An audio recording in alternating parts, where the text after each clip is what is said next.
maybe it's worth just going through the menus next. So CueCam Presenter, we have an about, pretty boring, and then we have check for updates. So CueCam's updates window, you can actually have a look at the full version history. We can see the Stream Deck plugin, that's only available with a suite plan. We'll get onto that another time. There's a sign out button here if you're logged in, sometimes that's useful. There's settings. So we've got quite a few settings in CueCam. I fire up Safari by default because it works with Touch ID on Mac. So my default browser is not Safari, but I find it quicker to log into CueCam through Safari. So I've made that a settings option here, but if you don't like that it does that and you'd like to put your password in and do a whole thing, that's fine, you can do that. You can just change the default browser. And this is just when it tries to sign in, it's just going to go to Safari for a slightly smoother experience. That may change in future if I find a slicker way of doing it.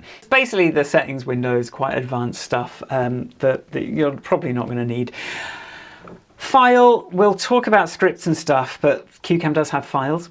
But if we have a look, so video pencil here, you see we've got all the menu options. You can sort of do those stuff through the menu. Right, what we've got here is something to notice. If we are like this, if we do share something and we're in Aside 3D, so if I just come back, if I paste that image, and we are in Aside 3D mode, you can actually go view, switch Aside 3D to the right. So you can just switch that over to the other side if you don't want it on this side.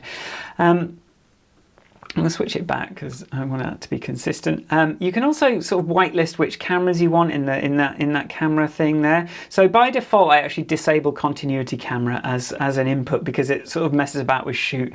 So, but you can sort of find, if you just want to use continuity camera, then that's going to be like an option there that you can turn back on.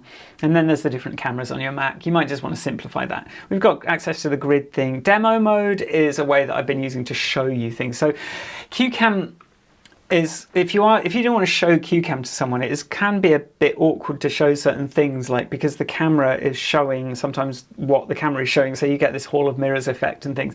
So what demo mode does is just lets you share the CueCam window, but it sort of like puts the right placeholders in so that still looks correct when you're sharing, instead of like going into a hall of mirrors. That's basically the point of it. And then the same with if we plug in an iPad and share the screen of that, it's not going to feed back into itself because it's showing the preview. So there's some options there to sort of do that, and some stuff that you don't have. Along here, the headphone output you can select up here. Output shape, so if you want vertical video or square video, you can select that here. Frame rate, you can go to 60 FPS up here. If you have any issues with the virtual camera ever, then there is the option to uninstall and install, and then you can also add the CueCam Live watermark if you just want to do that for whatever reason. And here again, we've got the option to install and uninstall the virtual mic, and a couple of things that you don't get because they're for me to debug. Now the program feed, that's the same thing as that shoot setting. That's sort of available to set here. And like something that I use this for thumbnails all the time. So I'll go output, like save current frame.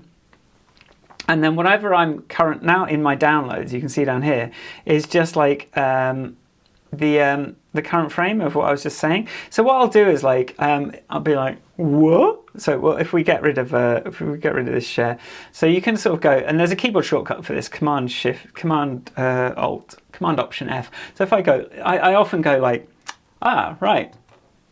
So I'll take a screenshot, and then I can look in my downloads folder, and I've got like I've got my my frame of me doing that, and then I can just go even like quick action, remove background, and get a copy of that with no background. I'll just show you what that looks like. It's doing remove background, and then I have a version of that has a transparent background, and I can just like use that as the basis of a thumbnail. So that's really useful actually. Like, and you can also copy it if you want.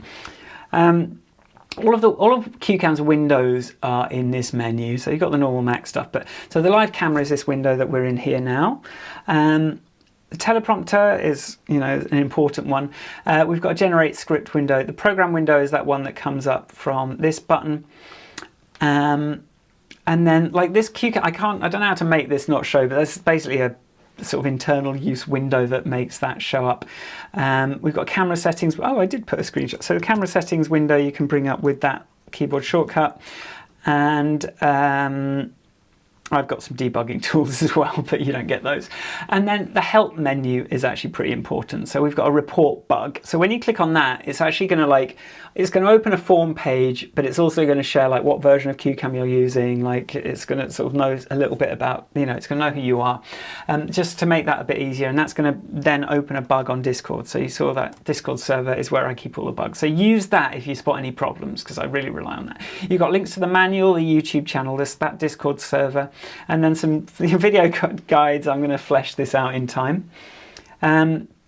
And then I've got, you're not going to get this debugging stuff. There's a contact Michael, and then there's a few sort of like things. So if I kind of need to help you debug something, I might ask you to go into that menu. So that's all the menus of CueCam.